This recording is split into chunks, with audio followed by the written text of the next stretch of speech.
Hai, apa kabar semua? Semoga semua dalam keadaan baik-baik saja ya. Kali ini aku akan bercerita tentang seorang gadis asal Florida, Amerika Serikat yang bernama Jennifer Mee. Pada saat Jennifer Mee ini masih remaja, dia ini menjadi sangat viral. Karena pada saat itu, yaitu tahun 2007, dia mengidap penyakit yang bernama cekukan. Karena penyakit ini, akhirnya banyak orang yang bersimpati terhadap Jennifer ini. Nah, sebelum aku lanjut lebih jauh, kalian jangan lupa subscribe dan klik tombol share ya. Aku tunggu. Gadis yang bernama Jennifer Ann Mee ini lahir di Saint Petersburg, Florida, USA pada tanggal 28 Juli 1991. Ibunya adalah seorang single parent yang membesarkan dia dan adik-adiknya seorang diri. Nah, pada saat Jennifer ini masih berusia 15 tahun, yaitu sekitar Januari 2007, dia ini tiba-tiba mengalami cekukan pada saat lagi belajar di sekolah. Awalnya hanya sekali-sekali, tapi kemudian semakin parah dan tidak berhenti-henti sampai 1 jam. Guru dan teman-temannya mencoba memberi dia minum, tapi tetap saja Jennifer ini masih cekukan. Jennifer pun dipulangkan ke rumah. Sampai di rumah, keluarganya memberi Jennifer minuman dan berbagai macam treatment, tapi tetap saja tidak bisa berhenti cekukannya. Bahkan, Jennifer sempat dibawa ke dokter, tapi tetap saja cekukan tersebut tidak bisa hilang. Pada saat itu, Jennifer mengalami cekukan 50 kali per menit.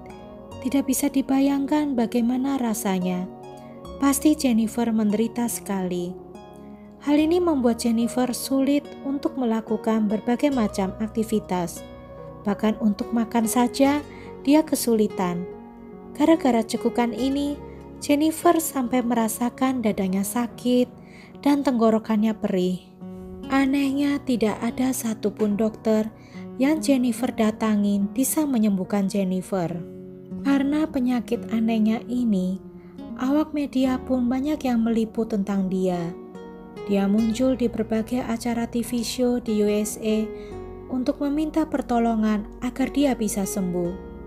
Bahkan banyak media sosial yang membahas tentang penyakit Jennifer ini, dan banyak orang yang mendebatkan penyebab penyakit aneh tersebut. Begitu banyaknya simpati yang mengalir ke Jennifer, sampai Jennifer mendapatkan banyak nasihat dari para netizen. Ada yang disuruh minum air banyak-banyak, menelan selai kacang, dan menelan mustar dalam sekali telan. Bahkan juga disuruh bernafas dalam kantong, tapi tidak ada satupun yang berhasil. Selain itu, banyak juga yang memberi bantuan dana terhadap Jennifer.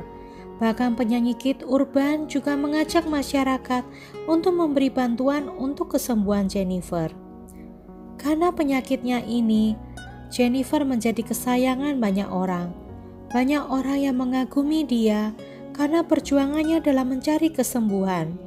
Beberapa bulan kemudian, akhirnya cekukan Jennifer menjadi makin berkurang dan lama-lama hilang dengan sendirinya. Dan setelah cekukannya hilang, dia pun kembali lagi ke sekolah. Semua orang senang dengan kesembuhan Jennifer. Karena Jennifer ini selain anaknya baik, dia juga anak yang periang, yang jarang mengeluh tentang penyakitnya. Dia juga tipe anak yang selalu melakukan apa saja untuk menyenangkan hati teman-temannya. Walaupun kadang permintaan teman-temannya itu tidak semuanya benar, tapi Jennifer selalu menurutinya. Dan inilah yang nantinya menjadi sumber masalah dalam hidup Jennifer. Kehidupan Jennifer lalu berubah setelah ibunya menikah lagi. Jennifer kurang menyukai ayah tirinya, sehingga pada Juni 2007 dia kabur dari rumahnya. Jennifer sempat kabur dari rumahnya cukup lama, dan berita kaburnya Jennifer ini sampai masuk ke dalam koran. Dan rupanya ketika Jennifer ini kabur, dia bergaul dengan orang-orang yang tidak baik. Lalu pada tahun 2010, dia bertemu dengan seorang pria yang bernama Lamont Newton dan berkencan dengan dia. Lamont Newton ini sebenarnya bukan pemuda baik-baik. Dia suka mengkonsumsi obat-obatan terlarang dan bahkan menjualnya juga, dan sering melakukan perampokan. Ibunya Jennifer melarang Jennifer untuk berhubungan dengan Lamont, tapi Jennifer bilang kalau Lamont sudah berubah menjadi orang baik. Karena kata-kata Jennifer ini, akhirnya Jennifer diizinkan berpacaran dengan Lamont lagi. Nah, beberapa waktu kemudian, Jennifer dan Lamont berencana mau merampok karena mereka kehabisan uang untuk membeli obat terlarang, sehingga mereka harus mencari uang sesegera mungkin. Jennifer pun lalu mulai mencari korban dengan cara berkenalan dengan seorang pria yang berusia 22 tahun melalui internet. Cowok yang dikenalnya melalui situs kencan online ini bernama Shannon Griffin. Shannon Griffin ini baru pindah ke Florida dari Mississippi setelah kejadian badai Katrina menghancurkan rumahnya. Shannon ini merupakan pria yang baik, ramah, dan suka membantu orang. Dia ini merupakan atlet football yang sangat pintar bermain football. Setelah Jennifer dan Shannon ini berkenalan, mereka lalu sering melakukan video call.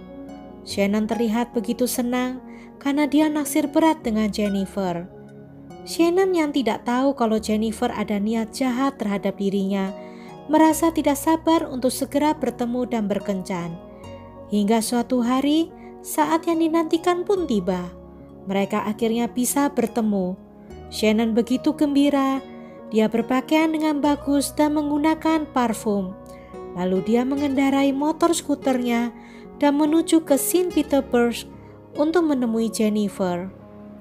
Tapi anehnya, tempat untuk mereka bertemu bukan di tempat yang romantis seperti di kafe atau di restoran, tapi melainkan di sebuah gang gelap yang dihimpit oleh dua rumah kosong di kanan kirinya.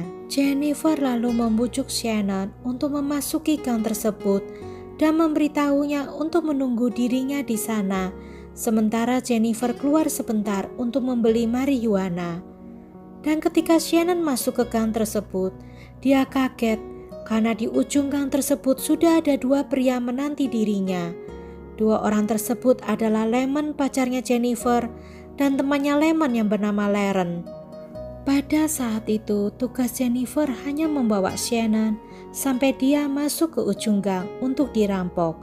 Setelah itu, Jennifer pun bersembunyi di tempat lain. Lalu Lemon dan Laren lah yang bertugas untuk merampok Shannon di gang itu.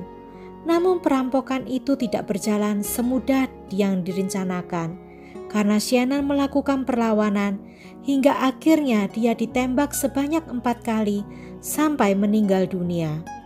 Dan dari perampokan itu, Lemon, Laren, dan Jennifer hanya mendapatkan $50 atau sekitar Rp500.000 saja menurut kurs saat itu. Setelah melakukan penembakan itu, mereka pun langsung kabur dan meninggalkan pistol di tempat kejadian. Mereka kembali ke apartemen Lemon dan di sana mereka mulai panik dan saling menyalahkan. Saking takutnya, Jennifer sampai tidak bisa tidur malam itu. Mereka lalu mencuci baju-baju mereka malam itu untuk menghilangkan bukti-bukti. Lemon lalu menyembunyikan dompet Shannon di lubang udara di atas plafon apartemennya. Jennifer sangat ketakutan karena dia mengira kalau mereka cuma akan merampok, bukan membunuh orang. Tapi kenapa ini bisa sampai terjadi? Pada tanggal 24 Oktober 2010, mereka bertiga akhirnya ditangkap. Hukum di Florida sangat berat. Kalau ada perampokan yang mengakibatkan satu orang saja tewas, maka semua yang terlibat akan dihukum seumur hidup. Awalnya ketika diinterview polisi, Laren dan Lemon bilang mereka cuma membela Jennifer yang sedang digoda oleh Shannon. Lalu setelah itu, Lemon membujuk Jennifer dengan kata-kata seperti ini. Kamu kan dulu terkenal sebagai hiccup girl dan disayang oleh banyak orang. Jadi sebaiknya kamu mengaku saja, siapa tahu kamu bisa dibebasin. Dan Jennifer pun terpengaruh oleh kata-kata Lemon hingga dia mengakui kesalahannya. Namun perkiraan mereka meleset. Orang-orang malah semakin tidak suka dengan mereka. Mereka bertiga kemudian dituntut atas kejahatan tingkat 1, yaitu menghilangkan nyawa orang lain dan juga melakukan perampokan. Bahkan mereka juga dituntut atas kepemilikan senjata api tanpa izin. Sebelum disidang, pengacara Jennifer menawarkan apabila Jennifer mengaku bersalah, maka hukumannya hanya 15 tahun. Laren pun juga mendapat tawaran, apabila mengaku bersalah, maka dia hanya akan dihukum 40 tahun. Tapi mereka berdua menolak semua itu. Walaupun Jennifer tidak melakukan pembunuhan langsung terhadap Shannon, tapi hakim menganggap kalau Jennifer bersalah karena telah mengajak dan menipu Shannon hingga ke ujung gang sampai terjadi kejadian tragis tersebut. Bahkan Jennifer lah yang memilih Shannon sebagai korbannya, sehingga Jennifer lah yang dianggap dalang dalam kasus ini, sementara Laren dan Lemon itu hanyalah tukang eksekusinya. Oleh karena ini, pada tahun 2013, Jennifer dinyatakan bersalah atas pembunuhan tingkat pertama dan dijatuhin hukuman penjara seumur hidup tanpa kemungkinan bebas bersyarat.